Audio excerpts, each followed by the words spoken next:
And then you make a big stop against Baylor. Baylor! Oh! Oh shit, they actually did it! They actually fucking did it! So if I'm a Conference fan, that franchise guy's gonna be so fucking happy about that. Oh my goodness! Yeah! They actually did it, bro. I'm gonna be so happy, bro. He was a nine! I called it! I called it! No, I we all called called it! that. No, hold on, Warren. I know I'm supposed to fucking hate it. I don't fucking hate it. I'm just gonna keep it real. I pity it. Okay? Oh, God. What? Oh my god, bro. What the Why? Detroit on the clock. Get the... Are you fucking kidding me? Yes, sir. Detroit is on the clock. Wow. And their pick is in as well. Are you fucking kidding me right now? So, Chris, so Dallas, in a last-minute exchange, decided to trade their pick off to the Detroit What the fuck are you doing, Jerry? And could not leave the defense! You got me jumping! It'd be called cream pie smash. Oh, God, dude. I knew it. So, West Virginia played about as good as my fucking hairline is right. And you probably see my hairline, Bailey. It is bad. Okay? God! For the love of football.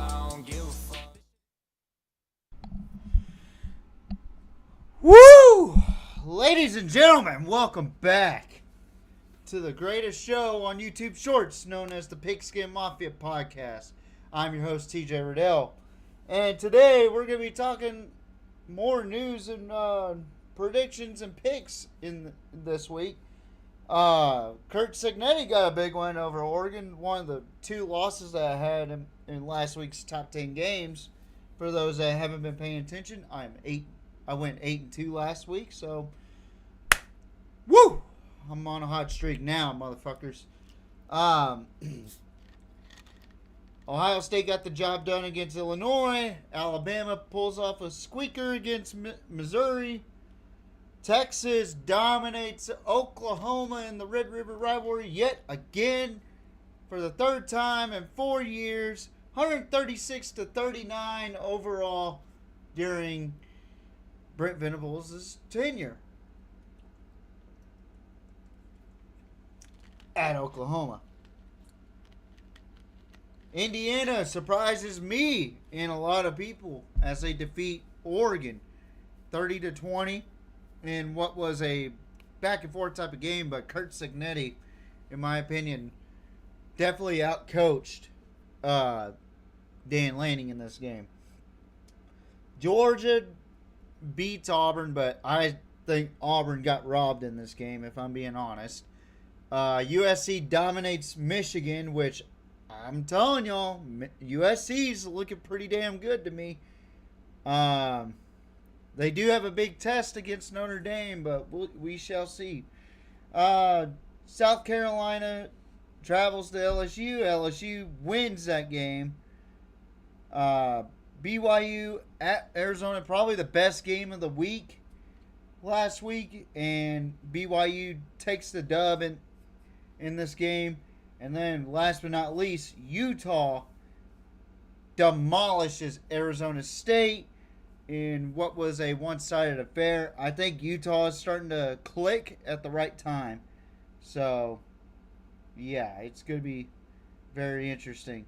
Now, on the NFL side, I didn't do so hot. I went 2-3 this week. Usually I'm pretty good with NFL this year, but boy, I was horrible. I picked Dallas to win last week. They were shitty defensively, and Bryce Young and the Panthers ended up taking the Cowboys in this game. Panthers win a big one. Seattle travels to Jacksonville. I said that Seattle would go in and win this game, and I was right. It was a good win for My grandpa Jim Seahawks, rest in peace. San Francisco traveling to Tampa Bay. I had a feeling Baker was going to be hot in this game, even though he lost Mike Evans, even though he lost Chris Godwin. He has a lot of people injured on offense, and he still is able to get it done. Which we'll talk about Baker in a little bit because, my God, he looked phenomenal. Buffalo took on Atlanta. I actually took the Bills in this one, but man, something clicked in the last minute, and I was already too late on this pick. And let me just say that I was already wrong before the game even started. A lot of people were betting on Buffalo when they should have bet on Atlanta to cover. And Atlanta definitely took care of business as they beat the Buffalo Bills. Now, can they stay consistent is the question. Bears at Commanders. I mean, this was lethargic as lethargic could be. Troy Aikman's right about Caleb Williams, and I didn't pick the right team, but it was just a bad game overall. So the Chicago Bears take the win. They move on to 3-2. But before we get on top of our picks and predictions for this week, let's talk about some topics we do need to talk about for this week, especially this one. Who's going to be the next head coach at Penn State? I wonder. Boy, oh boy. Now, there's been sources that have said Joe Brady for some weird reason. Matt Rule, Penn State alum. I mean, why not? And Dan Mullen. I happen to think that Manny Diaz is going to get the job. He knows a lot of coordinators. He knows a lot of coaches up there still at Penn State. I think he has really good ties with them. And I'm pretty sure they're putting in a good word for Manny Diaz. And I'm pretty sure Manny Diaz does not want to coach another season in the ACC. Even though he's done a phenomenal job over there at Duke, he might shift over to the Big Ten where he'll be coaching Penn State. Or there could be a source out there that might say Urban Meyer. Or it could be John Gruden.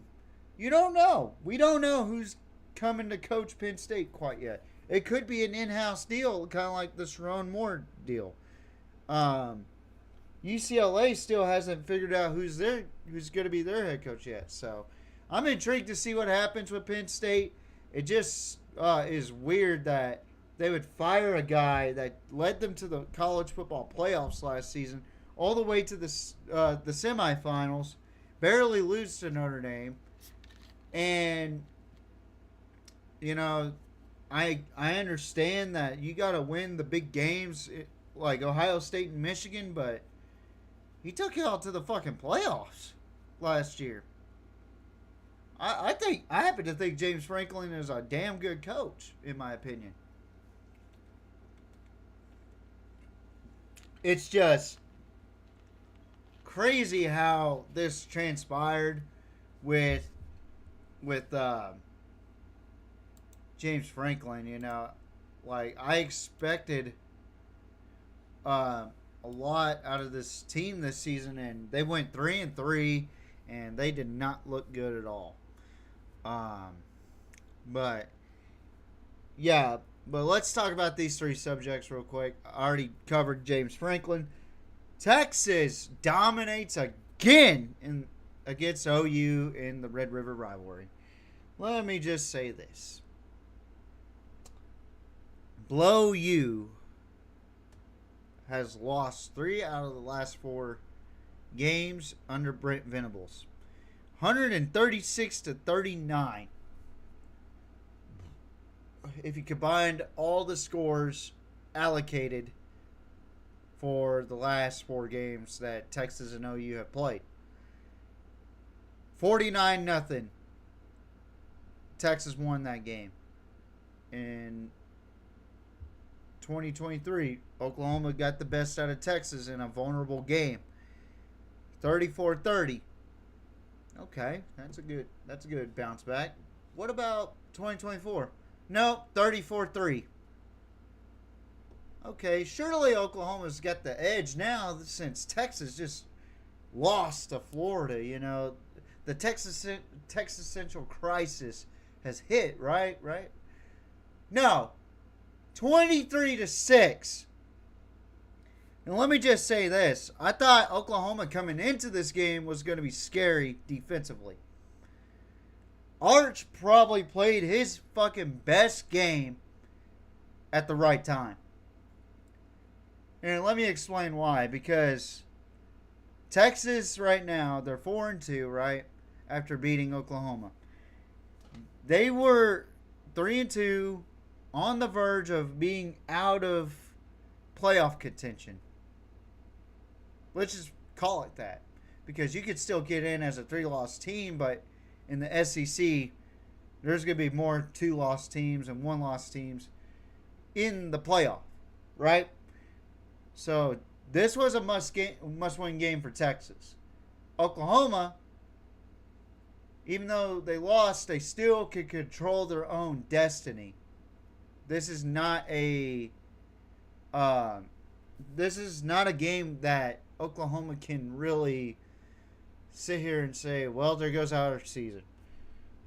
I mean, yeah, they still got a gauntlet to go through, but man, they still have a really talented roster, in my opinion.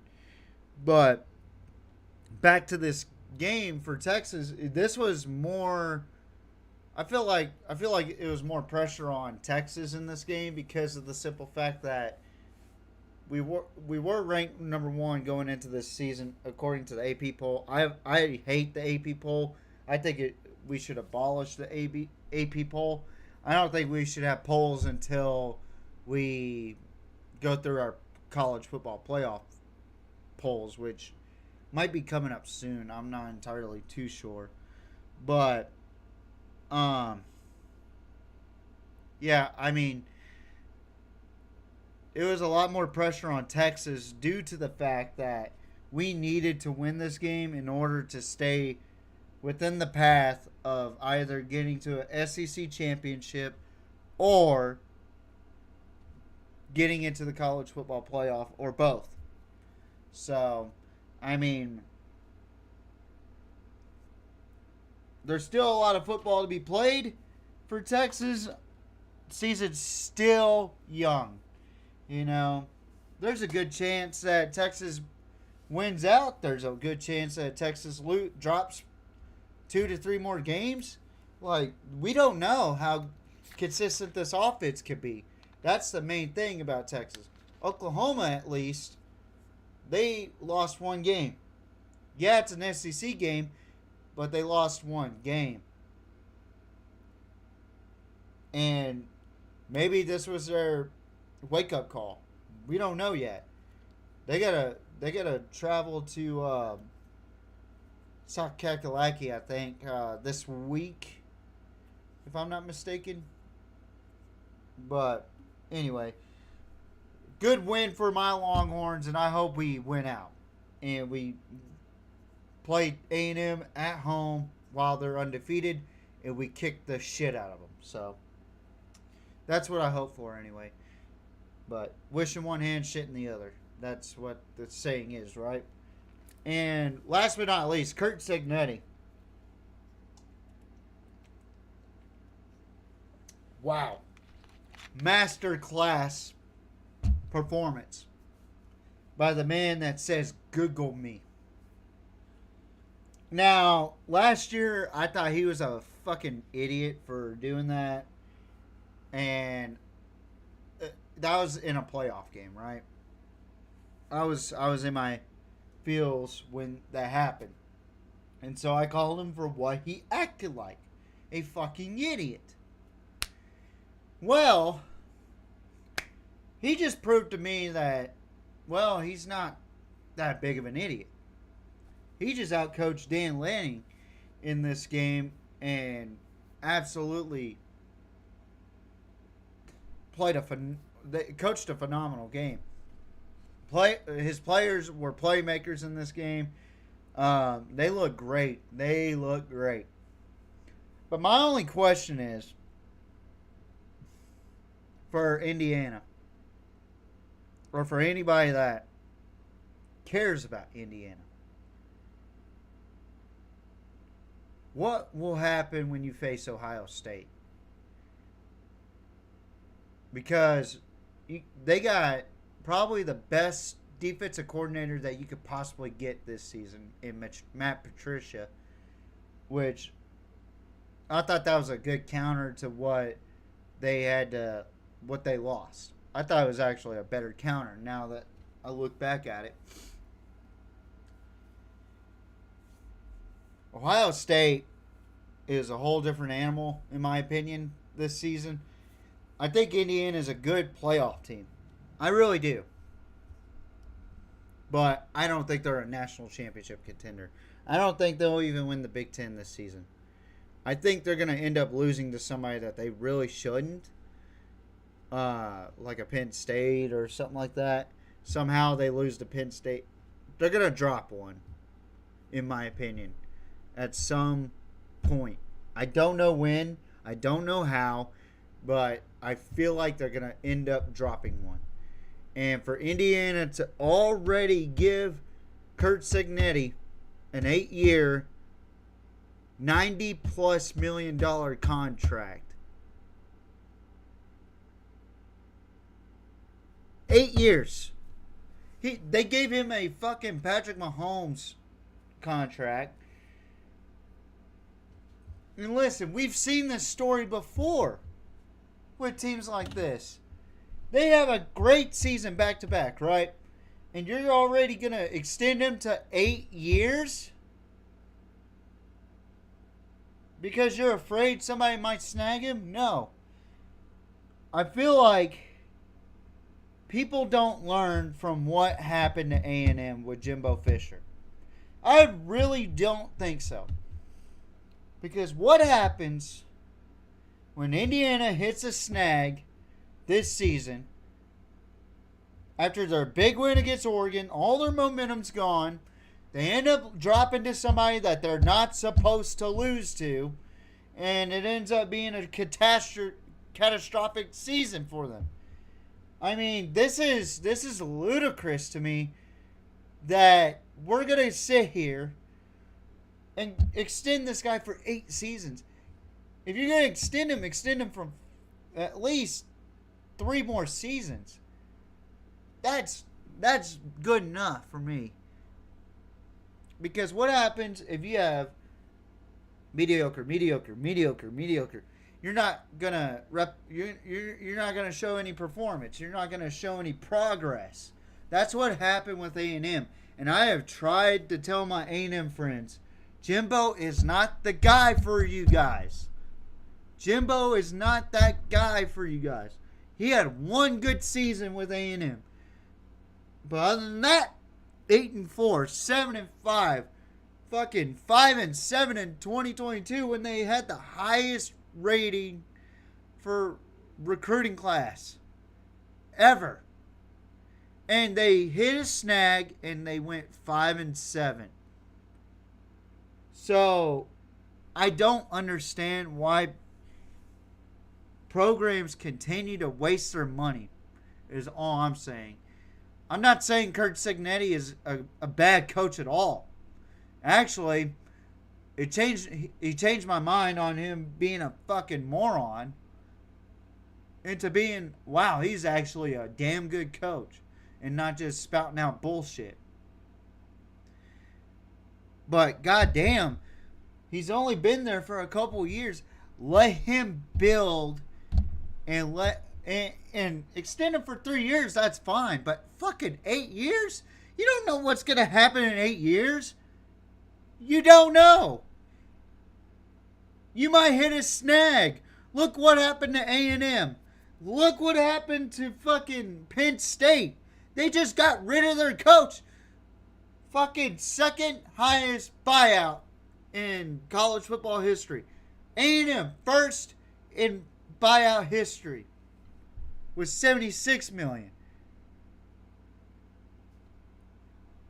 When does the bullshit stop with these fucking guys that go, okay, we're going to extend you for 10 years and you'll be paid this much.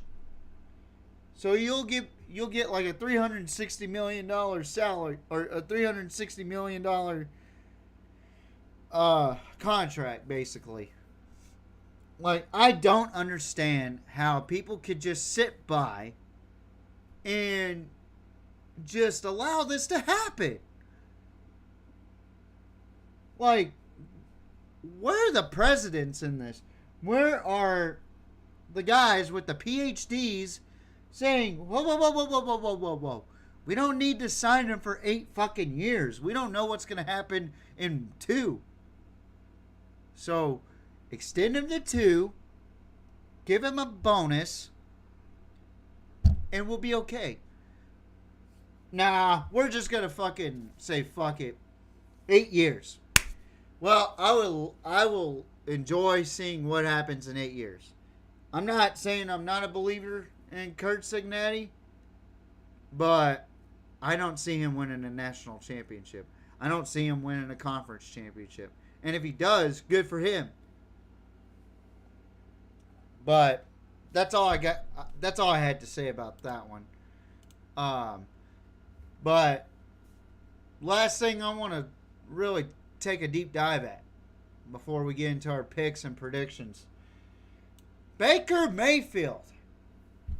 Is he MVP material? Let me just say this. When you have your star receivers out, when you have Mike Evans out, Chris Godwin out, when you have little to none ammunition, and you're still able to fire off weapons and still hit the target,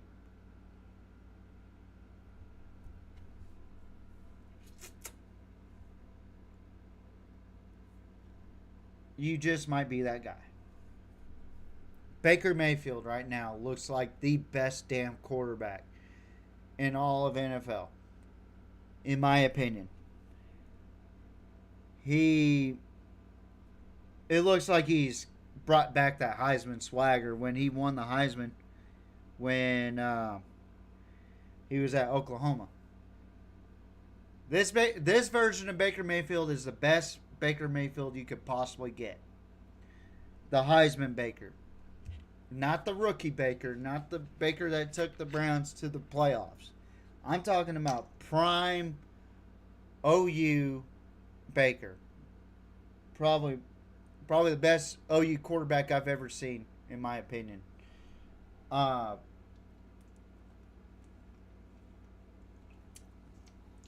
we've seen some good ones from Sam Bradford and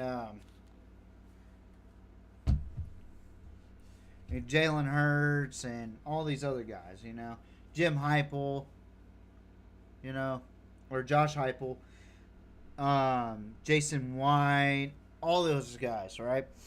But Baker has like a different moxie about him than all these other guys, right? Like, he has that swagger. He's got that chip on his shoulder, basically. And once he got into the NFL, got drafted to the Browns, and things started going rough with Odell's daddy, and the Browns ended up trading him off somewhere. I mean, man, what a fucking story that Baker's had, and he's playing like the top quarterback in the NFL right now, in my opinion. Right now, he looks like he's the favorite to win the MVP, in my eyes. Like, if you didn't see the way he fucking played against San Francisco's defense, which is a pretty stout fucking defense, in my opinion, then you need to go back and watch that tape and see the weapons that he has on that field. Young guys, rookies, all that. And is still dropping dimes. And then, not only that, the toughness and the fucking nuts and guts of this guy is unfucking real when he is in that Heisman Baker stage, and I'm a Texas Longhorn guy. I hated playing against him, but my God, he was fucking phenomenal. Like, you can't deny how good Baker really is, in my opinion. I have a lot of respect for Baker. I do. In his ability to make plays. And the dude can ball. I'm just going to say that right now. He can ball. And he looks good doing it too. So, there you have it. I got Baker winning the MVP mid-season already. Just the way he's playing right now. But let's go ahead and go through our picks real quick. And then I got to hop off here real quick. After we're done, I got shit to do, obviously. But first game we're going to talk about. This is the college football side of things. And it's about to start soon. Louisville, 4-1, traveling to Cape Corals to take on the number 2 Miami Hurricanes, the undefeated Miami Hurricanes. Shout out to Steve Kim, by the way, the Korean Kosel. What a master. You could talk to that guy, and he's like a fucking encyclopedia. Just saying. But long story short, I think Louisville's going to be in trouble in this game. Give me the U. The U has a favorable schedule, and they have a favorable conference championship odds. So give me the U to win it all throughout the rest of the year. They look good, in my opinion. Arizona taking on Houston. 4-2 Arizona travels to Houston, Texas, take on the Cougs of UH. I'm not really sold on Houston's offense. I like Willie Fritz, but man, I think Arizona is a much tougher team than what the record indicates. And BYU had a lot of trouble against this Arizona team last week. I'm going with the Wildcats in this game. Next game. Ooh, the Revivalry. Baylor 4-2 taking on TCU 4-2. I like both teams in this game, but you're going up to Fort Worth. It's going to be Super Frog Heaven or Super Frog Train, Hypnotoad.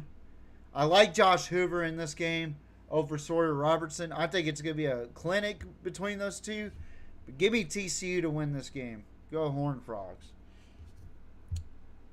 Then we got our first ranked matchup, yeah. Number 10 LSU taking on number 17 Vanderbilt. Okay. This one's going to be a tricky one for LSU, but I still think that LSU has the better roster, in my opinion. And I just noticed that I didn't update the fucking rankings on the scroll. So what I'm saying is the actual rankings do not go off of these rankings on here. But the record is true. The record is still updated correctly. I got LSU winning this game. It's not going to be by much, but I have the Tigers winning in Vanderbilt. I just don't think Vanderbilt has the stymied defense that Garrett Nussmeier is going to have trouble with in this game. I think in order for LSU to win this game, they're going to have to be balanced, and I think they will in this game. So give me the Tigers. A Big Ten matchup between the Washington Huskies traveling to Ann Arbor to take on Michigan.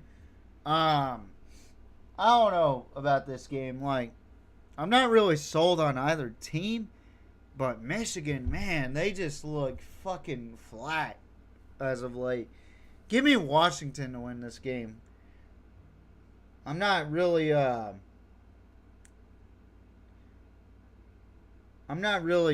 sold on Michigan right now. Number 5, Ole Miss taking on number 9, Georgia. This is a big game for Lane Kiffin. This is a statement game for Lane Kiffin. I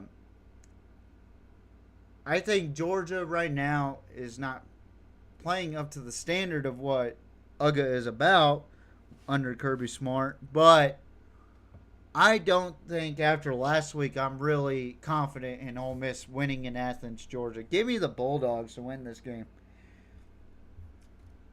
Number 7, Texas Tech, the Tortilla Throwers, which that's a whole fucking thing. They're undefeated this season, 6-0, bowl eligible. They travel to Tempe, Arizona to take on the Arizona State Sun Devils.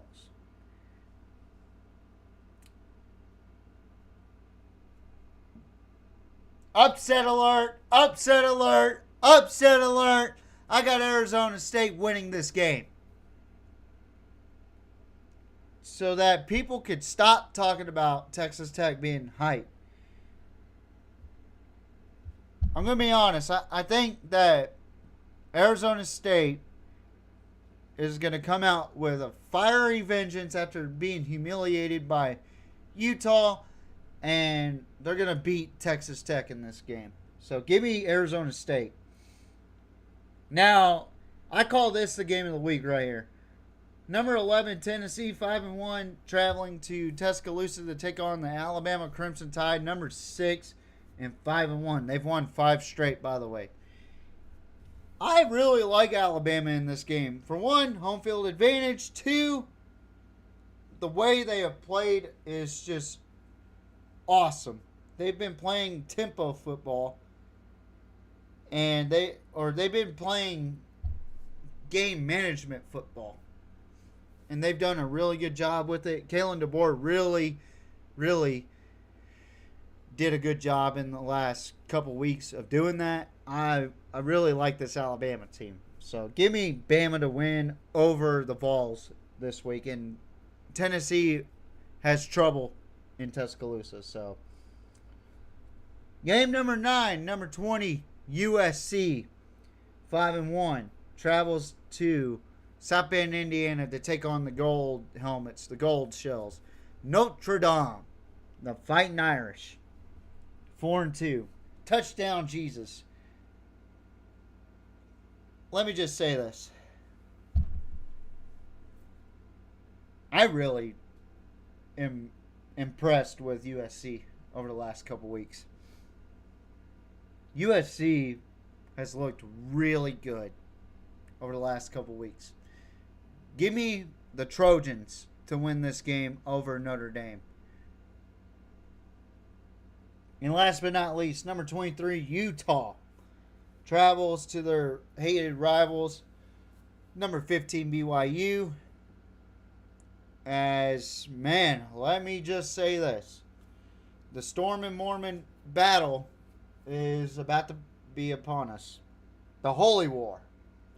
A underrated rivalry, in my opinion, but dominated by Utah. Give me the Utes to win this game.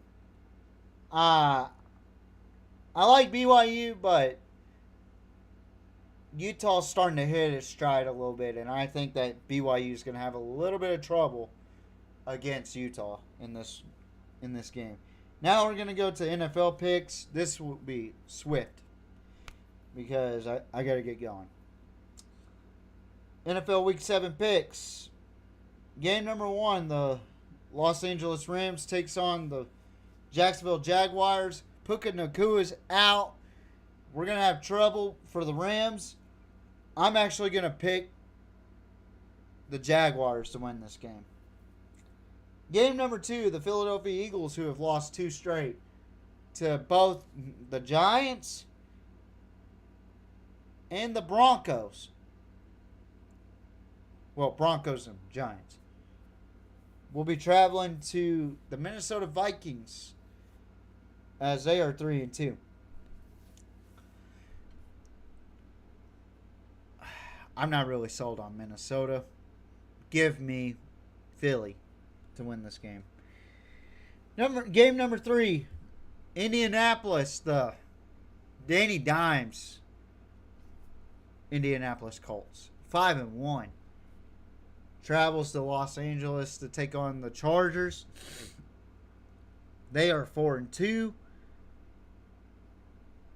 I'm still a believer in the Chargers and Justin Herbert. I like the way they play offense. I'm going with the Chargers in this game.